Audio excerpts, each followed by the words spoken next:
Balik sa GMA Regional TV Live mga kapuso, hinaot nga ba dasig tanin ni istorya sa atong makauban karong buntaga mga kapuso sa edad nga 70 anyos mi-graduate ni siya karong bag-o sa eskwelahan mga kapuso gikan sa Valle Hermoso sa Negros Oriental. Makauban nato si Tatay Carlito Bulado.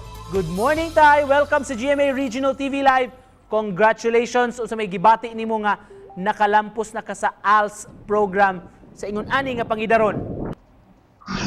Ako di akong kalipay nga gibati sir nga ako nakalampos sa pag-eskwela ini alternative learning system. Nagkapot na ko nga akong gipangandoy nga maka-human jud og eskwela nga pagdawat og diploma. Kumusta tay? Unsa po'y gibati sa imong pamilya nga nakalampos ka? Ang akong mga pamilya nakuratan sila sa kalipay nga ilang nakita sa ko ang panagway nga nagsulob na og tugaw naggunit nagdiploma kining graduate na sa ALS.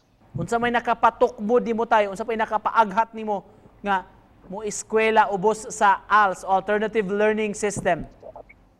Ang ako naging kaugalingon may nagpapagat ako pagpa-eskwela kaya ako mga sinati sa unang panahon nga nang-apply pag trabaho sa kumpanya nga bisan di ay daghan ta kahibaw sa pagpanarbaho na kulang ta sa ineskwelahan di gid makaambit og maayong kalambuan sa panarbaho. Mao nagpabilin sa kong una nga nindot yun ang makahuman pag-eskwela nga natay makadawat kag mga diploma sa eskwelahan ka natay kagarantiya sa pagpang-apply. Pagkapati na ko ining inani na pangidaron diri sa Maglawas nga doon na may nakita og mga estudyante para sa mga wa makahuman og eskwela bisan tiguwag na o batan-on ilang pa eskwelahon biduol ko wa ginako sige ang panahon ako gingi paningkamutan nga ako gimagkapot ang akong gipangandoy. Unsa may istorya nimo kaniadto tay? Unsa asa ka nga grado kutob unya unsay kumusta man ang sitwasyon sa pamilya kaniadto tay mo na nga wala ka makatiwas sa pag-eskwela? Sa una kong panahon, sa gamay pa ko, ang akong ginikanan nagbulag. Na pagbulag na sa akong ginikanan, diha ko sa akong amahan. Ni akong amahan, bata paghihapon ko itong higayon na, namatay paging akong amahan. Nagpabili na lang kung nagtapon-tapon sa akong mga kaliwat, nga ato ko mamahaw, maniod to, manihapon, nawagi nakaagat na ko sa pag-eskwela. Kumusta man sa imong pag-eskwela tay? Of course, ikaw ang pinaka-senior sa inyong klasihan o kumusta man pod sa imong magtutudlo, imong teacher, mura na gina apo o anak niyang pangidaro nila no? Ako sir, samtang nga nag-eskwela pa ko nga kauban ako akong mga classmates sa ALS. Ako man ako makatawas kung kagalingon kay taas man kong edad kaysa nila.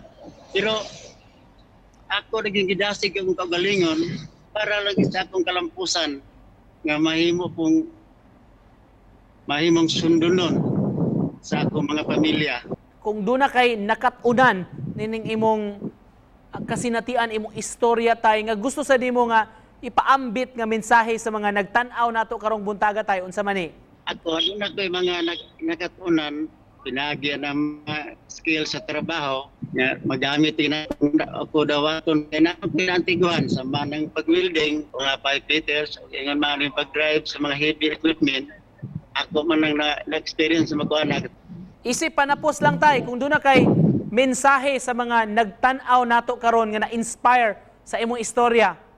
Nahimo ginako ang akong pangandoy nga abot sa kahanginan ang ako ang pagkapot o kalampusan sa akong pag-eskwela. May nahimong inspirasyon sa uban nga wala makapadayon sa ilang pagkumunman sa mga batanon nga dako pa kay kaugmaon kaya kinabuhi. Pagkanindot paminawon sa imong istorya tay nga makapadasig yun rong buntaga nga di yun dapat ibaliwala ang edukasyon ug hatagan jud kini og gimbug aton, di ba Sir Carlito? Daghan kayong salamat sa pag-uban kanamo karong buntaga og bilib kayo mi sa imong dedikasyon sa pagkat-on gyud mga kapuso gikan sa Valle Hermoso sa Negros si Tatay Carlito Bulado. Daghang salamat, sir.